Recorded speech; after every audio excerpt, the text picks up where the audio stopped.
This is 2023, it's almost 2024, so 3 years or so. This is what it's going to look like if we haven't had a crisis between now and then, which we probably will. So according to this, the national debt will be just under $45 trillion.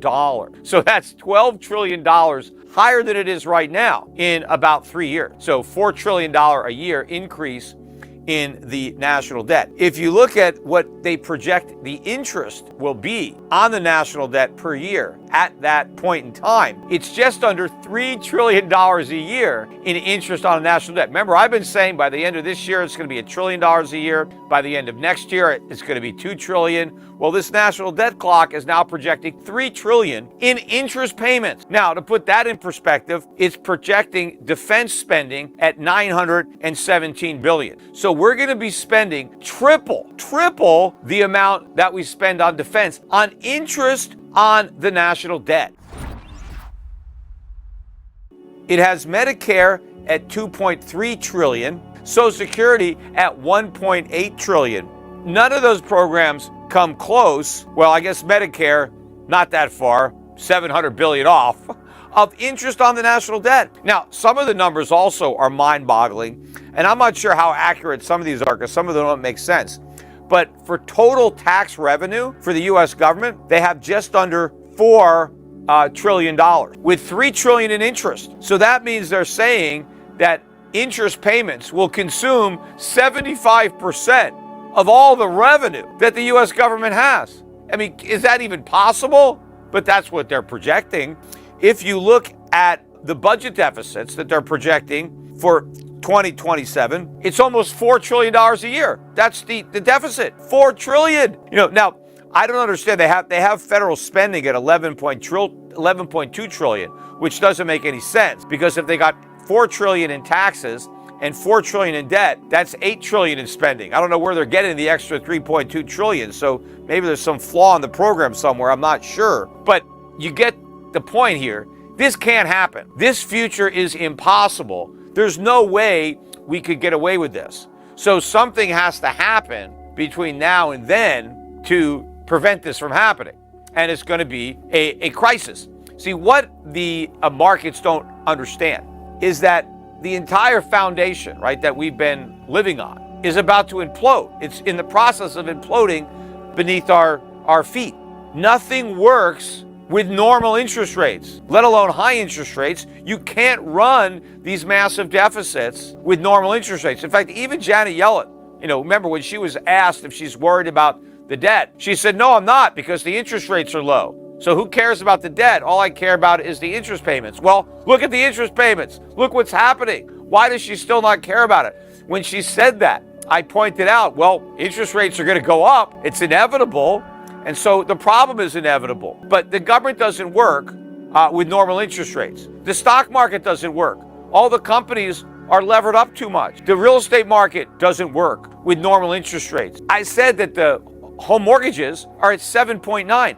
We could be at 9%. In fact, I think it's likely we can hit 9%. If the Fed doesn't come in and say uncle on the inflation war, if Powell continues to act as if he's going to keep fighting inflation, we're going to have 9% mortgage rates by the end of this year. Now, that's like a tripling from where they were. How can the banks survive? The mortgage-backed securities are imploding.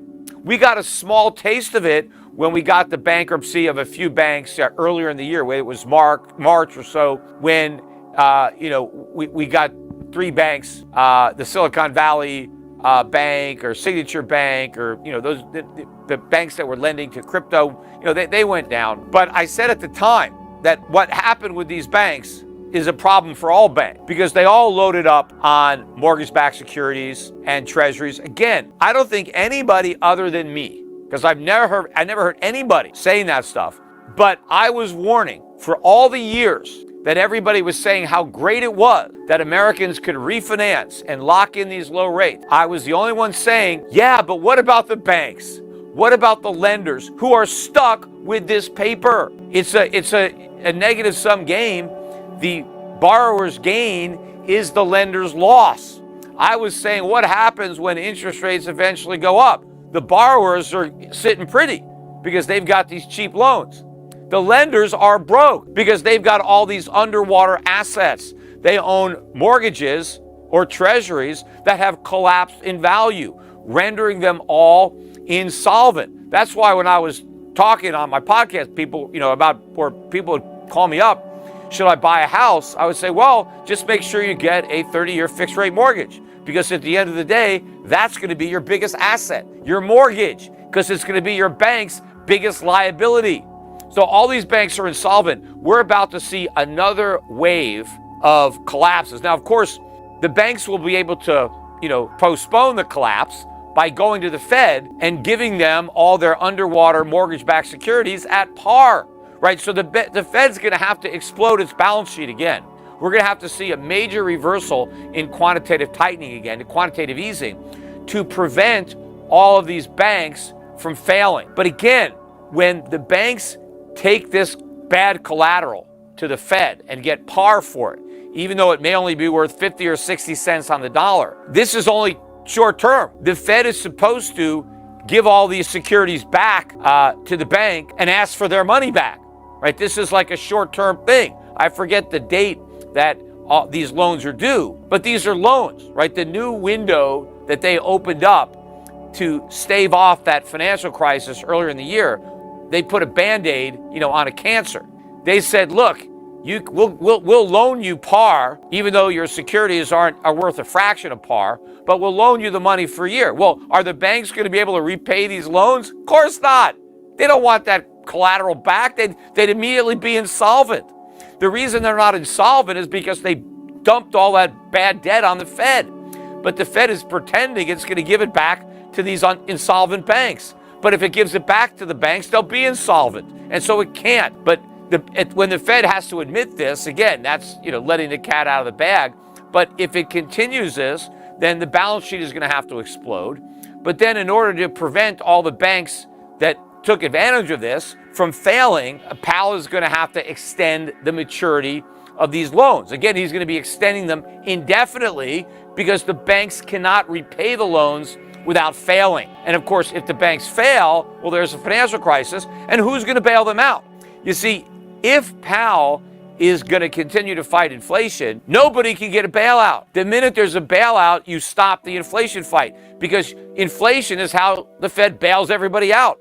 They bail out banks, or they bail out the economy by creating inflation. The fact that the entire phony economy that the Fed has helped construct on a foundation of cheap money is imploding, and everything that's been erected on top of it is going to come tumbling down. Nobody can handle a normalized interest rate. The government is going to have to level with the people and tell them, you know what, the party's over. We got to either massively raise your taxes, or we got to slash spending. We can't keep spending all this money that we don't have.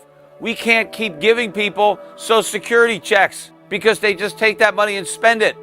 People on Social Security aren't working, right? They're retired, so they're not producing, but they're spending a lot of money. They're driving up prices.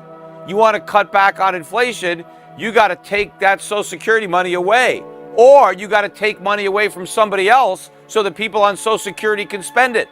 So either you cut Social Security benefits, or you raise the taxes of the people who are paying the Social Security taxes. So you got to raise the payroll tax, or you got to cut Social Security. But the politicians don't want to do either one of those, and they didn't have to do anything for years because they could borrow the money instead. And the only reason they could do that was because interest rates were rock bottom. Well, they're not rock bottom anymore. They are normalizing, and they're nowhere near where they're going to go. We still have a long way to go up. People are in denial here. Right? Again, they expect the Fed to cut rates any moment. How can they do that with inflation where it is? Oil prices are not going to stop going up because inflation has driven them up. Meanwhile, we can't sell any more oil from the Strategic Petroleum Reserve. In fact, they need to buy oil to refill the reserve, and they're going to have to buy it back at a higher price than they sold. It's going to be a lousy trade. The American public is going to get stuck with a loss. Now, maybe they won't even buy it back for a while. They'll just watch the price go up before they have to try to buy some of that oil back.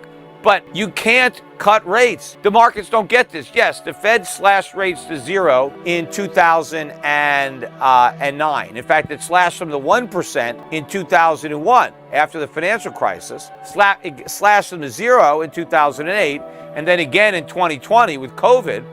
Everybody expects, okay, the Fed's going to slash rates to zero again. They can't do that this time. The only reason they got away with it is because inflation, the way it's measured, was under 2%. And Powell could say, well, we can print more money, we can do QE to stimulate the economy because we're underneath our inflation target. And since we need to get the inflation rate up to 2%, we can do this because now we kill two birds with one stone. We stimulate the economy, plus we push up the inflation rate so that we can get to our target. So quantitative easing, stimulus, the Fed conceded that those policies would push the inflation rate up because that's what they claimed they wanted. They wanted higher inflation. So that was the justification. But if we have a crisis now, if the markets crash and if banks start failing, but the inflation doesn't come down, how do you justify cutting rates? You can't, because inflation is too high. You can't say, well, inflation is 4 or 5%, but we're going to create even more of it to try to prop things up. That will just crash the dollar, send prices ballistic. In fact, I think that at some point soon, that's going to happen anyway. I mean, right now, the dollar is rising because bonds are getting killed. Why? Why should that be? Just because long-term interest rates are going up. That's not bullish for the dollar. I don't know if these algorithms have been programmed right to understand this. The reason that bond prices are falling is because people don't want to buy them. Right? There's too much supply and not enough demand. People don't want U.S. Treasuries.